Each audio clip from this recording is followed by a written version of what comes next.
Bona nit, senyor Mas. Soc professora de secundària i m'agradaria que em parlés una mica d'aquestes noves propostes que vostè ha fet respecte a l'ensenyament, els canvis que s'haurien de fer respecte a l'autoritat dels professors. I jo també voldria que em parlés una mica de quines reformes veritables es podrien fer, però no només a secundària, sinó a primària, per reduir tot aquest gran fracàs que tenim, que està reflectit a l'informe PISA. Moltes gràcies i espero la resposta. Bé, vostè, claustre, fa una pregunta que en aquell moment no va poder fer en el programa, però que crec que és fonamental, no? Que és què es pot fer en el nostre sistema educatiu per millorar-ne la qualitat i el rendiment, tenint en compte que dels recursos que hi posem probablement no en traiem el rendiment que n'hauríem de treure. Aleshores, jo això ho resumeixo sempre amb una frase, amb una expressió, no? Que per mi és la clau perquè és la columna vertebral de tot sistema educatiu. Necessitem mestres ben formats, ben pagats i ben respectats. És a dir, mestres que tinguin una bona formació tant inicial universitària com permanent al llarg de la seva vida professional, ben pagats, és a dir, ben remunerats, i a més en funció dels seus propis mèrits. No tots els mestres ensenyen igual de bé, n'hi ha alguns que ho fan millor que d'altres, i aquests que són millors, que treuen un millor rendiment dels seus alumnes, han de tenir també un possible incentiu des d'un punt de vista professional. I tercer, mestres ben respectats, és a dir, mestres que puguin exercir correctament la seva autoritat. Jo sempre dic que quan una criatura, o un noi o una noia, entren per la porta de l'escola, a partir d'aquell moment, qui es fa càrrec d'aquelles nois o d'aquelles noies o d'aquelles criatures és el mestre i no pas els pares. A partir de la porta de l'escola, els responsables són els pares, no? Si això ho tenim clar, jo crec que el nostre sistema educatiu es pot millorar, efectivament, afegint-hi després altres coses, no? Que és que, a més de la columna vertebral del sistema educatiu, que són els mestres, en aquest sentit, que dic ben formats, ben pagats i ben respectats, hi ha d'haver també alguns afegits. Per exemple, nosaltres defensem que els directors dels centres, sobretot de l'escola pública en aquest cas, tinguin el concepte d'autoritat pública, és a dir, que no puguin ser agredits, ni verbalment ni, òbviament, físicament, que puguin ocupar-se dels nois i de les noies amb tots els ets i uts, que tinguin aquest concepte d'autoritat pública com tenen altres persones dintre de la funció pública a dintre del nostre país, no? Segon, és evident que hi ha nois i noies que tenen 14, 15 anys, sobretot, que difícilment acabaran traient en aquestes edats un rendiment òptim del sistema educatiu, tal com el tenim establert. Però també és veritat que aquests nois i aquestes noies han de poder completar els seus estudis i segurament els hauríem d'intentar, en aquells que no poden seguir el ritme de l'aula, els hauríem d'intentar, en aquestes edats dels 14-15 anys, cap a un ensenyament preprofessional, que no té per què ser en absolut menys tenidor, al revés, es tracta de treure les millors capacitats de cadascú. Hi ha nois i noies, com sabeu molt bé, que tenen unes capacitats i d'altres que en tenen unes altres, no? I tots han de tenir la seva oportunitat. Crec que aquesta manera de fer-ho podria descarregar una part important de la feina dels mestres, ajustar més la seva funció, que les aules poguessin continuar el seu camí, diguem-ne, de major qualitat i de major rendiment dels alumnes sense majors impediments, però que al mateix temps tots aquells alumnes que no poden seguir positivament a dintre d'una aula tinguin també l'oportunitat d'anar-se especialitzant, completant els seus estudis d'ensenyament obligatori, però d'una manera més especialitzada que després els hi permeti tenir un rendiment professional millor i més òptim i no desinvertir aquests anys escolars de la seva vida. Això, lògicament, a més de moltes altres coses, no?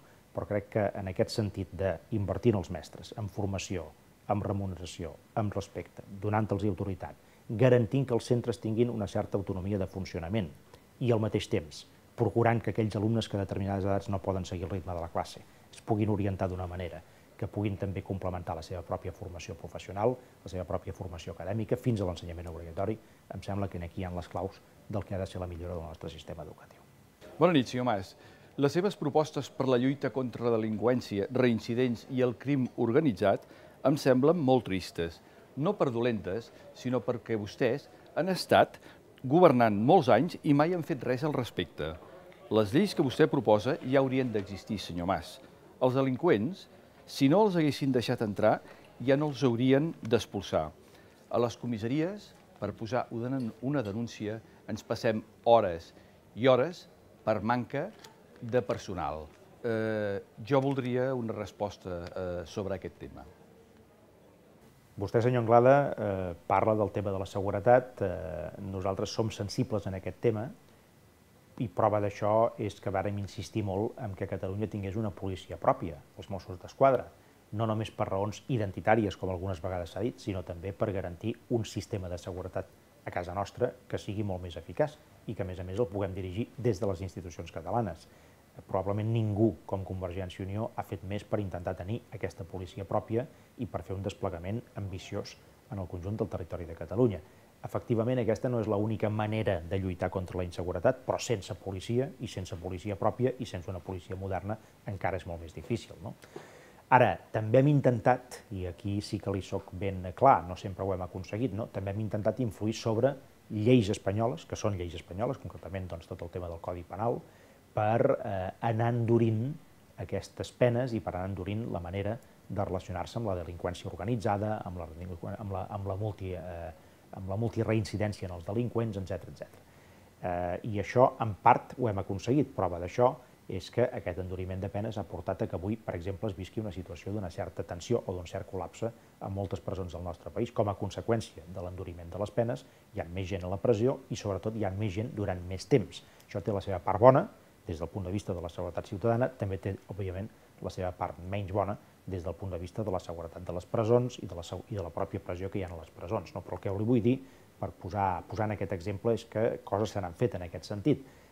Té tota la raó vostè, en canvi, quan diu que el clima de seguretat que s'hauria de viure en el nostre país no és suficient. D'això n'estic absolutament convençut. Ara, jo li dic amb tota claredat també, no pel fet que no haguem pogut fer més en el passat, no tenim les idees clares en aquest sentit. Nosaltres sabem que un país, i sobretot una societat, no pot funcionar correctament, no es pot sentir plenament lliure, no pot ser eficaç fins i tot, no pot viure tranquil·la si en els carrers, a les places, en els domicilis, etc., no es viu un clima de seguretat general. La seguretat absoluta no existeix mai, però evidentment hi ha molt a millorar en aquest sentit. Nosaltres en som conscients i de la mateixa manera que li he posat exemples del que hem fet fins ara, doncs la nostra il·lusió és seguir treballant perquè algun dia puguem dir que tenim un país, una Catalunya, fonamentalment i plenament segura. Jo sóc un home de mar i porto molts anys pescant a Badalona i en aquests moments tinc una gran pena de veure com el mar l'estan atropellant amb els abocaments, amb els emissaris, amb les depuradores, que per cert són totes mediocres, que ens deixen anar uns fangs que ens ofeguen el fons marí. I llavors la meva pregunta era si el senyor Mas tenia alguna cosa pensat amb que això no es continuï continuant fent, vull dir que es posi fre a aquesta gran contaminació que hi ha. La meva pregunta és quines propostes pensen fer sobre la pesca en les properes eleccions generals a nivell de Catalunya, davant els problemes que tenim. Increment del preu dels carburants, del gasoil, la manca de personal a les barques, contaminació de la mar, desequilibri del preu del peix a les llonges, les importacions de peix de països no comunitaris, la davallada de les captures, etc. Bé, en Ramon i en Joan Francesc fan dues preguntes molt concretes sobre el tema de la pesca. És un tema, diguem-ne, sensible per mi, primer perquè tinc molta afició al mar de tota la vida. Vinc d'un poble que és Vilassar de Mar, que és un poble molt costaner del Maresme. Segon, perquè ja de més gran, i fins i tot fent política, hi he tingut una aproximació. M'he embarcat diverses vegades en vaixells de pesca professionals per conèixer més a fons les vivències dels pescadors, les seves necessitats i els seus problemes. I fruit de tot això, jo us he de dir que ja hi veig tres coses bàsiques aquí, que es poden intentar millorar. Primer, influir directament en allà on es prenen les decisions en matèria de pesca, que avui dia bàsicament és a Brussel·les, les autoritats comunitàries. Aquí les autoritats catalanes hi haurien de ser molt més presents per poder negociar amb més força. Segon, reducció de costos, d'alguns costos associats a la pesca, per exemple, el tema de la fiscalitat associada al gasoil. Això és una matèria prima importantíssima per fer funcionar els vaixells i dintre de l'estructura de costos d'un professional de la pesca això és fonamental. I tercer, millorar els sistemes de comercialització i concretament la percepció de la qualitat del nostre propi producte. Catalunya té uns molts bons recursos pesquers, escassos, evidentment, però bons recursos pesquers, en bona part aconseguits gràcies a les vedes que s'han anat fent.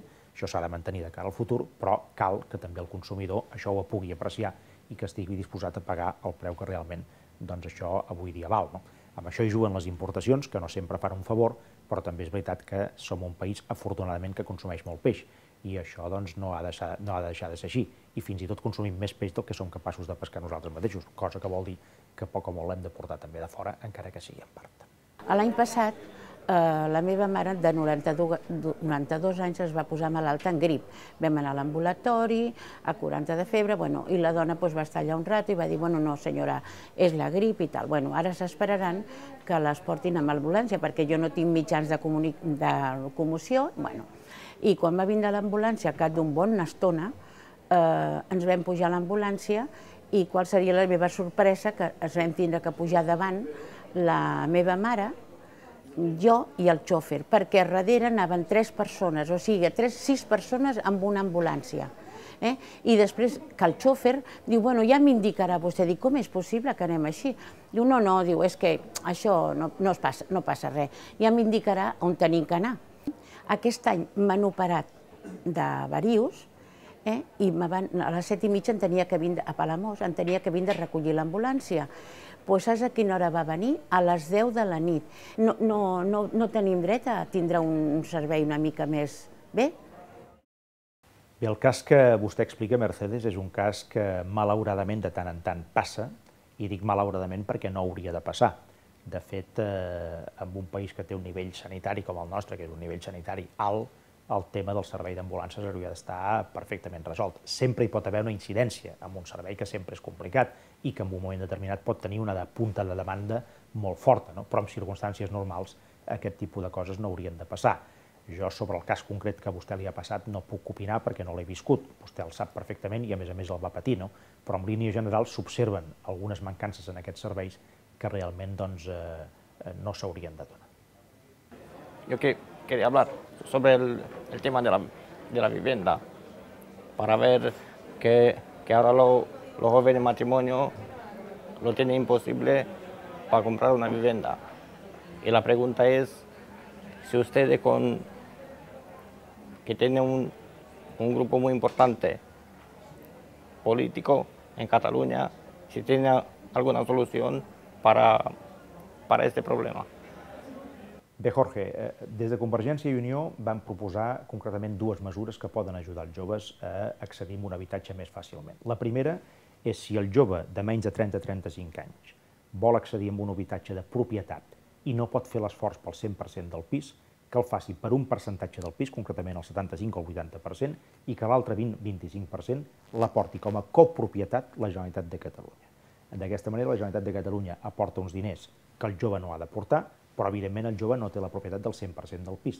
Al cap d'uns anys, el jove pot optar en vendre's el pis i llavors la Generalitat el podria comprar tot, o en comprar-li la resta del pis a la Generalitat de Catalunya, òbviament no per especular, sinó simplement per quedar-se aquella vivenda o aquell habitatge durant una pila d'anys més. Això en quant a la propietat. I en quant al lloguer, en les últimes eleccions catalanes, de fa un any i pocs mesos, varen proposar un sistema que era bastant diferent de l'habitual, que consisteix en què, sense haver de construir pisos nous necessàriament, els pisos que ja en aquest moment existeixen en el mercat i que es podrien llogar, qualsevol parella que s'emancipi abans dels 30 anys pugui tenir el 50% de subvenció a fons perdut de la Generalitat de Catalunya pel lloguer del pis durant un màxim de 3 anys i amb uns preus regulats en funció del cost del lloguer a cada territori diferent de Catalunya o a cada ciutat diferent de Catalunya.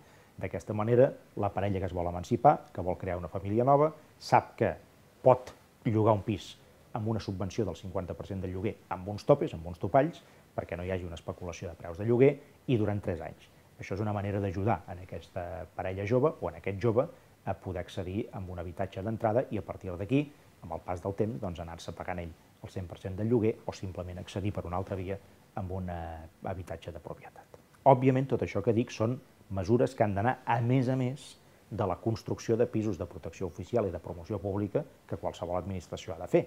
I en aquest sentit se'n parla molt de construir aquest tipus de pisos, se'n fan molts menys del que es diu, i per això nosaltres dèiem, home, a més dels pisos de protecció oficial, a més dels pisos de promoció pública, posem altres mesures que, sobre els habitatges que ja existeixen, que moltes vegades, com sabeu, estan buits, permetin que una parella jove o que un jove puguin accedir a aquests habitatges amb una certa més comoditat o amb unes certes majors facilitats.